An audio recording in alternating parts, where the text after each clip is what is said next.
So yeah, my sobriety date is May 12th, 2014. It will be 7 years in May by the grace of God that I've been sober. Cassie is my sponsor. My home group is Tuesday Beginners at 7 p.m. here in Montreal, Eastern Time. And I'm the events chair at Monkey Paw, as Yan said. And I try to go to like 3 meetings a week. I'm also looking for a sponsee right now, or sponseesa. So hit me up if you need somebody to sponsor you. I'd be happy, even just a temporary sponsor, whatever you want.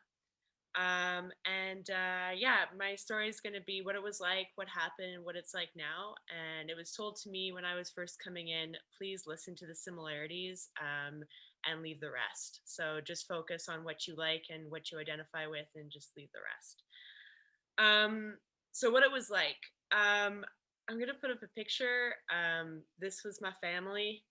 I don't know if you guys can see it, but basically, white suburban upbringing, upper middle class. My mom was a heart surgeon, and my dad was a real estate broker. And I don't say that to sound like posh. I say that to just really emphasize that this disease does not discriminate. It doesn't matter what area code you're from, what demographic you're from, how much money you have in the bank. Like, I really truly believe that this is a disease. And yeah, it doesn't really matter, like, what your childhood was like. I wanted for nothing. But at age 6, my baby sister contracted leukemia, and she died 2 years later. So she was 5 when she passed away, and I was 9. She had just reached her 5th birthday. And that was a pretty tough thing to go through. I watched her die in my mom's arms. And it was really hard for my mom, who was a doctor, to kind of like go through that. A lot of surrendering. Um, and I really truly believe that everyone has a sad story. And I point this out, and I'll come back to it later, but it's not why I drank. Um, but it did happen, and it is part of my story. My parents were fighting a lot at home, and I had the opportunity to go to a really amazing boarding school here in Canada on Vancouver Island. And so I went there. My dad sat me down and like explained how expensive it was. And so there were like a bunch of kids who were really into drugs and alcohol, and just like kind of were sent there. And I was like, no, I don't want to do that. I really want to work really hard. And I did. And I ended up getting into the Harvard of Canada, as we like to call it, McGill University. And I say that like laughingly, because I did another degree in sobriety, and like it's definitely not where the most smart people go. I mean, maybe it has a difference. The difference is that one, I was sober, and one I wasn't. But um, basically, like when I moved to Montreal, like I lived in my own apartment downtown. Montreal's kind of like a baby New York, that's being generous. And I was just sort of very alone and in the city. And I realized that, I wasn't the smartest girl in class anymore. Everybody else seemed to have it figured out. University was really tough. You had to figure out everything on your own. I was living alone. And like any good alcoholic, I believe like you're blessed with a certain amount of personality traits or character defects, whatever you want to call them. Because I wasn't the smartest, and because it didn't come easy to me, I decided to become really good at something else, and that was partying. So Montreal was like a really fantastic city to find out that I was a drug addict and an alcoholic. Drugs are part of my story, but I'll focus on alcohol because this is AA. Um, but yeah, like, I partied like a rock star here. I barely went to class. I just kind of like did the bare minimum to pass. When I did pass, like looking back in hindsight, I did another degree in sobriety. Like, I showed my boyfriend at the time my grades, and he's like, "You would have just been better dropping out." But I got a degree from McGill, and it actually has served me pretty well, because people don't ask questions, and they just think you're smart because you have this degree. So like, hey, if you're going through school and you're worried about your grades, once you have the degree, not a lot of people ask, what it was like. So I was just kind of like this party queen. Montreal is kind of known for this very glamorous nightlife. I'd find myself at after parties, people's penthouses with rooftop pools and lots of drugs and just, not coming down. So what happened? I was working actually in the nightlife, and I decided that I was done my degree, and there wasn't really much for me here in Montreal. And I thought a geographic cure would fix me. But no matter where you go, there you are. I moved back to Calgary, which is like Canada's Midwest. It's right above Montana, and Montreal is closer to New York in the eastern side. So yeah, I moved back home with mom and dad, bless their hearts, and they had to deal with this alcoholic. And I, got kicked out of a dive bar in Calgary for asking the bartender for drugs. It wasn't like Montreal where you could just do that. They thought I was a cop, which is hilarious in hindsight. It was just kind of like one of those moments that you reflect back on. You're like, wow, okay, I had a bit of a problem. Um, I did graduate from McGill, and I flew back to Montreal to do the graduation. But I was the only one in my row that didn't graduate cum cum laude, and with honors. And I kind of used the graduation ceremony as like an excuse to go on a 3-day bender. And I highlight this moment because it's kind of like when I really knew I had a problem. Like before I left Montreal, I was actually starting to go to some AA meetings, but I just like couldn't stay sober. It just didn't stick. And so it wasn't until I went on this like 3-day bender and like called my parents who had gotten this really nice hotel room for me. And I like called my mom and I was like, yeah, I'm staying. I'm just staying. I was like high out of my mind. And she was like, yeah, no, you're not. You're coming back with us. And my dad is like an ex-police officer, and they knocked on my hotel room, and like the guy who was in my bed, like I never saw someone leave so quickly.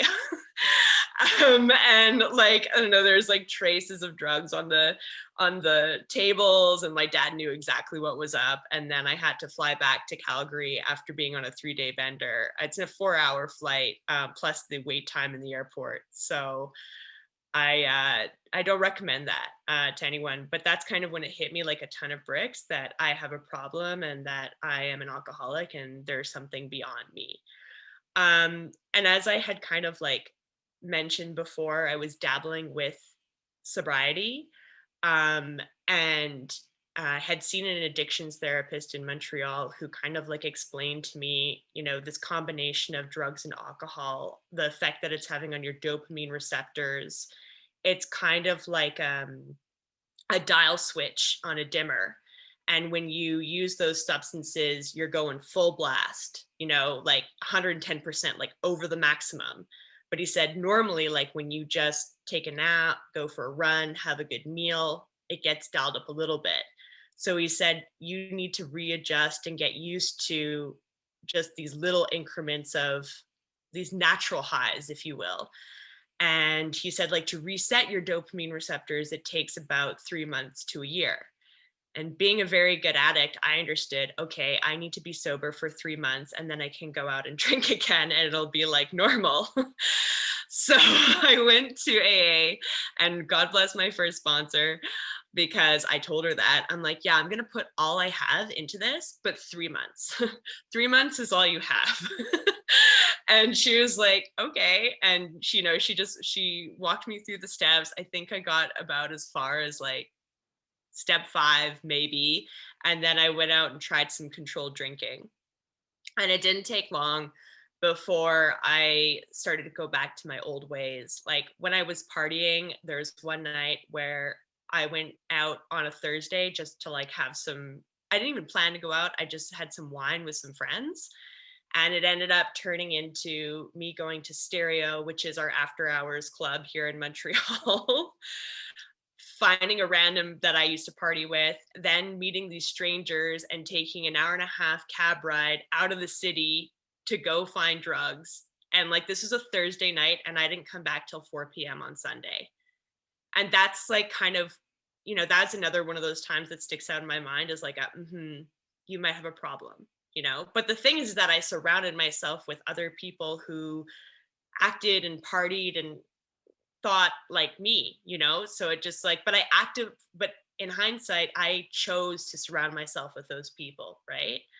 Um, so yeah, like after these 3 months of sobriety, it didn't take long for that behavior to kind of like creep back. Also, in one of the summers that I went back to Calgary, while I was still in university, I was driving and I had just gotten my learner's license, and my parents lived in the suburbs, but the clubs were downtown. So I started driving home drunk, and I actually got into a really bad accident. Nobody was hurt, thank God. But like I hydroplaned and like almost went into a glass yoga studio and like perfectly hit a bench. So yeah, when I got back to Calgary, and actually I first got into sobriety, I wrote down on a piece of paper like everything that was going not so great in my life, and on the back of it I wrote down like everything I wanted, and one of them was like get your driver's license back. So I had to drive around with this interlock on my car, which is like this thing where you have to hum and blow at the same time, like really awkward inopportune moments while you're in the middle of the highway driving or turning left on a boulevard. And if you don't do it in 3 minutes, and if you don't do it hard enough, the car will actually turn the car alarms on and shut down, and you have to call the interlock service, and then they'll give you enough time to drive, which is like on the other side of town on the outskirts, for them to reset it, and then they'll add time onto your interlock if they deemed you failed because you were still drinking and driving.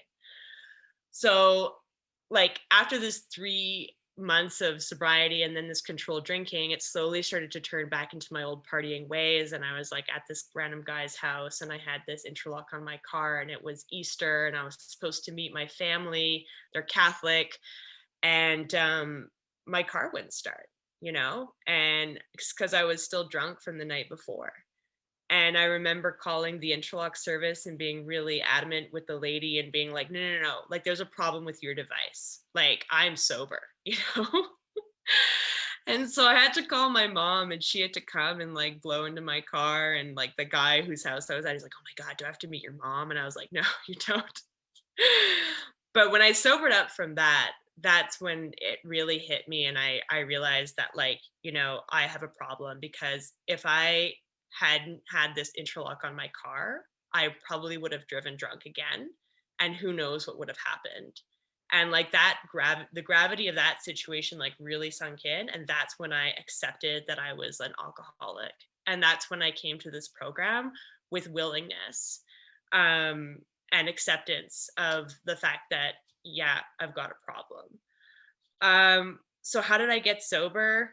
Really, it's like the gift of desperation, and then this eventual commitment. Like once you realize that you are an alcoholic, you kind of are willing to do anything to get sober. I found an amazing home group in Calgary called Smog, which I went to because I thought that's what my brain felt like. But it turns out it stands for Saturday Morning Open Group. Um, and they met 3 times a week, Monday, Wednesday, Saturday. And I went to all 3 meetings religiously, especially the Wednesday one, which was a big book study. We all read from the big book. Um, I listened to the suggestions. People told me to show up early and stay late. I helped make coffee. I helped set up chairs. I stayed for fellowship. I also found a young people's meeting that was really important for my early recovery on Friday nights called Shipwreck at Sundown. And it was started in the park in the summer, and that's why it was called Shipwreck at Sundown. And then it went to this cafe in a cool part of Calgary, and everybody got dressed up, and it was kind of glamorous. And after we'd go out for fellowship, we'd go to another coffee shop that was open 24 hours, and we'd just chain smoke and drink coffee. And that was just so important for me, because like Friday night was like witching hour. Friday night was like, that's when I was like, my skin would start to crawl, and it's like, I need to get out of myself. I need to go to the clubs. I want to dance. I want to be fabulous. This was like a substitute for that, which I think is so important in early recovery, because I liken it to scales, like when you're first coming in, like this party life that, this way of coping with your problems, this drinking, that's all And AA and recovery is like, super light and just like a feather. But like the more times you go to the meetings, the more connections you make, the more you get involved in service, like the scales start to tip. And then that party life just kind of becomes this like memory, this distant memory. It's not your go-to anymore. It's like now you have all these tools. I got a sponsor. I did the steps. I sponsored other people. What hit me in this program that I love and is so beautiful is our primary purpose is to help the alcoholic who still suffers. Like all of that selfishness and all of that, damage that I caused was not in vain. It is the thing that gives me my ability to identify with you and to talk to you and to help you out of this hole.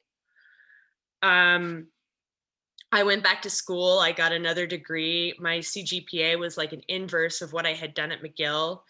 Unfortunately, my dad had like a total psychotic break. He had been given these like antidepressants after my sister had died, and turns out they're not antidepressants, they're benzos, and you're only supposed to be on them for 2 weeks. Well, he was on them for 17 years. And he used to have that with like, 2 fingers of scotch. So I grew up in an alcoholic household, but I don't take, his inventory. He's sober now and not in the program, but he's not drinking.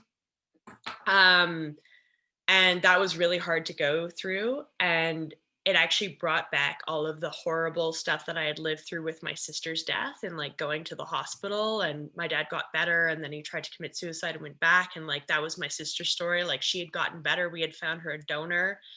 And then she had radiation therapy and completely killed her immune system, and she caught something and then just it devolved into her dying. Like cancer didn't kill her, it was a pneumonia that killed her because she had no immune system. So in my head I was like reliving that. And I highly recommend, if you need outside help, that you go get it. PTSD work was really key for me. I learned you have to feel to heal. And like human beings, like this is the uncomfortable feeling. We want to go up, we want to go down, we want to go around, but you have to go through it, you have to feel it. I then moved to Montreal, or I moved to Ottawa and did a master's. And actually, I would say from 2018 to 2020, I was actually a dry drunk. My dad got better. I had gotten, my dream education and had gotten a job back here in Montreal, actually working for the government in international relations, my field. And I thought I didn't need this program anymore. I thought I didn't need to come to meetings, and God took everything away. And like I really believe that everything that we have in our life in sobriety is just on loan from our higher power. And like if it's contingent on you treating it with respect and doing what is asked of you, which is your primary purpose, which is giving back to the alcoholic who still suffers. And if you are not doing those things, God will be like, I think not. And that's what happened to me. And I lost my job, and my boyfriend and I broke up. And what did I do? I didn't pick up, even though it did cross my mind, but because I had that many years in the program, I didn't. It was pride and ego. But I found a sponsor. I listened to what she said. She said, find a home group. We did the traditions because I had never done them before, and I had only done the steps.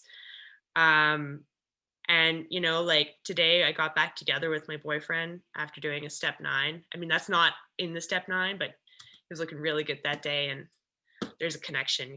He's also in the program. So I got a job again in my field, and it's actually more in my field. Like I'm working in geopolitical risk for an institutional investor. It's a $200 billion fund. Like I just have to pinch myself. And I call my sponsor still weekly. And she is a great reminder. She says, God has given you everything back and virtually intact. God has given you everything you wanted. And today, what I'm struggling with is working from home and staying focused. I can't emphasize enough the importance of a routine. I try and like work out every day. I go to my meetings. I also am constantly praying to God to help me get through sometimes the next 20 minutes, sometimes the next hour. And it seems to be working for me lately.